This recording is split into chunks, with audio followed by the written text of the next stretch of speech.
Backing sang guru terus bertambah, terkuak sosok inisiator pemberi uang 7 juta ke Supriyani. Belum lama ini, Supriyani mendapat bantuan berupa dana dari Pengurus Besar Guru Agama Islam, PGAI. Seorang pensiuan perwira menengah Angkatan Laut menjadi sosok penting di balik adanya donasi tersebut.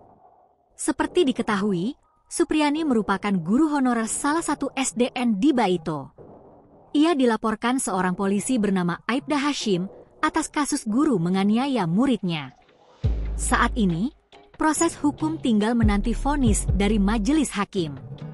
Seiring berjalannya kasus ini, Supriyani banyak mendapat dukungan dari orang-orang hebat. Sebut saja, ada Purnawirawan Komjen Polri Susno 2G, sejumlah anggota DPR, Ketua PGRI Sultra, ex-camat Baito, dan beberapa nama hebat lainnya. Terbaru, seorang pensiunan perwira menengah Angkatan Laut ikut ambil bagian. Dia adalah Fauzi Bahar yang merupakan Ketum PB PGAI. Diakui pria asal Padang ini, dia dipaksa mengumpulkan donasi sebagai bentuk solidaritas akan nasib Supriyani. Hingga akhirnya terkumpul 7 juta lebih hasil patungan para guru dalam waktu sepekan, kata Fauzi.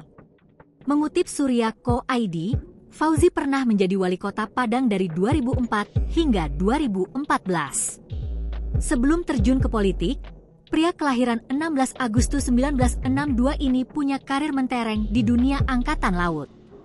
Pada 19 Februari 1991, Fauzi menjadi Kasih Jasrek pada Dismin Komando Lintas Laut Militer, Kolin Lamil.